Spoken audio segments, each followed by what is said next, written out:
Ladies and gentlemen, thank you for being here to witness the fists fly.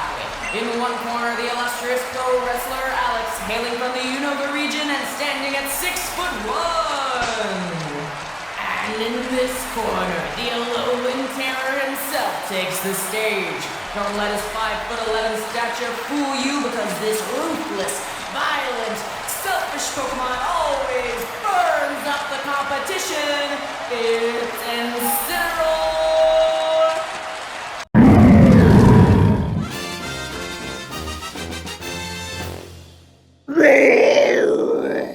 Part 2 of our Alolan Starter Trilogy is Incineroar. It's the final evolution of Litten, and it possesses great strength and attitude to boot. Its name is a combination of incinerate, which means to burn up, and roar, like, what a tiger does. Fun fact though, did you know that due to the shape of their vocal cords, large cats can't purr and small cats can't roar? Neat, right? Yeah.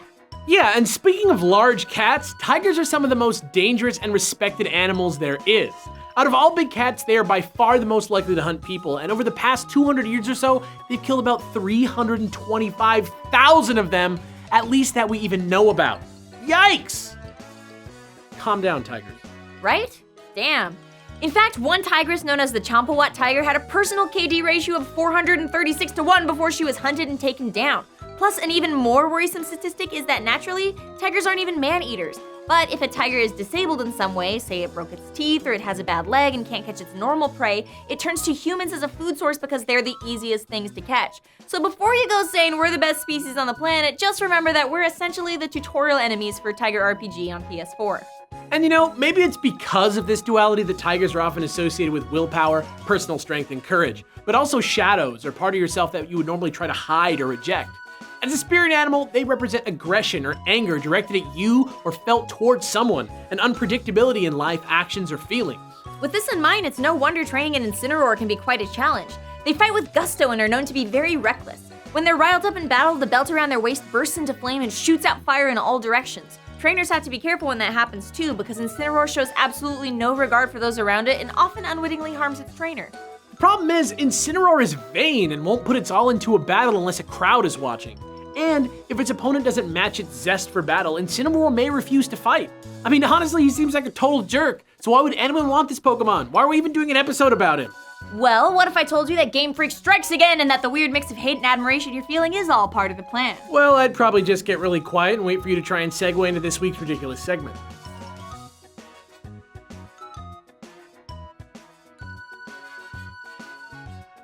Okay, yeah. It's time for Tropesimon! Oh, cool!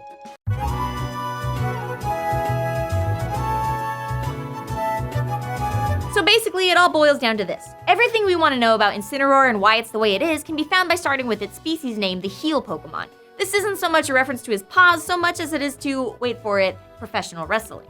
See, pro wrestling is as much theatrical performance as it is athleticism, and it generally splits its cast of characters into the face characters, heroes with noble intentions who play by the rules, and the heel characters, who are villainous, use illegal moves, and generally give the audience someone to root against, but also kind of love in their way. Plus, Incineroar is a fire dark type, which also fits in great with the pro wrestling theme. As pro wrestling is widely known to be staged, going with a dark typing over a fighting typing emphasizes Incineroar's bad guy persona and reminds us that his attitude is all for show.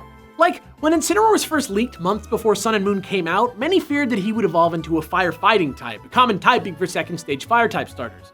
More than a few people slammed this for not being creative enough and developed a premature dislike for this Pokemon, but I'm not so certain that was totally just an accident. See, in pro wrestling, the point of heel characters is to elicit boos and negativity from the crowd, which is known as heat. The more heat a heel gets, the better the performance, which is literally represented by Incineroar's championship belt spewing flames when he's at his most powerful.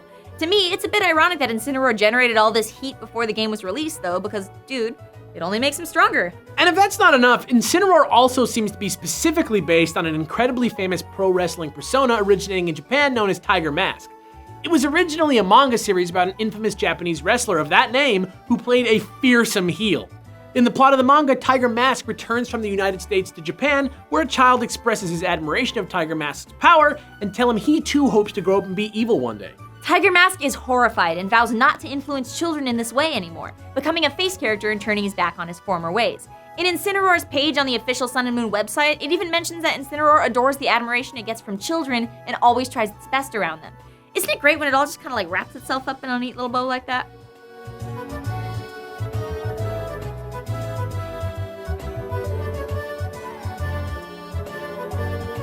So underneath it all, Incineroar is just a big sweetie with a heart of gold?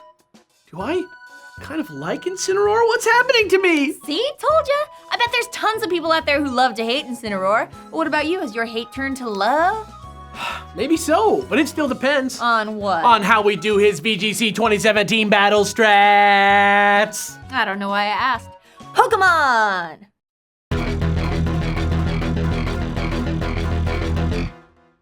Incineroar's got some great stats except for his base 60 speed, so use him for support or pair him with Trick or Tailwind users and then rule the field, like for reals. Start with the Brave one and EV train it in HP and attack. Incineroar carries the Blaze ability, which boosts fire moves when you drop below 30% of your HP, and you also need to survive through one turn of speed control setup, so add on a little extra bulk with the Assault Vest and Bob's your uncle. Fake Out's another great option for getting yourself through an extra turn, and if you want to be able to use it over and over again, pair it with U-Turn, which when you're slow can also be a great way to help your partners switch in safely. Stab Darkest Lariat is stronger than Crunch and hits straight through any defense boost, and even though it seems crazy, Overheat is probably your best choice for fire type attack, and as long as you switch out a lot, the stat drops won't be a huge issue. And that's it. Of course, that's not the only way to train an Incineroar, so as always, here are a few random thoughts.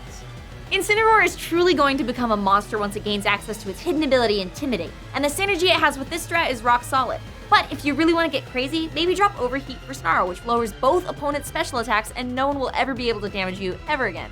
Man, that's like a real-life tag team. Incineroar also has access to Flare Blitz. Scary powerful, but he can't really afford to lose all that health, so maybe run it with a Citrus Berry instead of an Assault Vest. And finally, not sure if it's too practical, but Incineroar also learns a move called Throat Chop. It's almost as strong as Darkest Lariat, but instead of ignoring stat boosts, it prevents the use of sound moves like Hyper Voice and Snarl by your opponent for 2 turns. Could be pretty annoying, IDK. And that's it, Incineroar, for whom my hate has turned to love. Thanks for watching, guys, and thanks to our Patreon supporters who give us a place to work. And what about you out there? Has your hate for Incineroar turned to love? Let us know and suggest a Pokemon you'd like us to do an episode on in the comments below. Or if you want to join the Pokemon Nerdfest that is our Discord, there's an invite link in the description below. Be sure to leave a like for us before you go, and if you want to see some more Pokemon trivia and strats, stick around for some linkage, dudes. I'm Pro Wrestler Alex. And I'm Pokekells. Tune in next week for another beautiful episode of The Dex.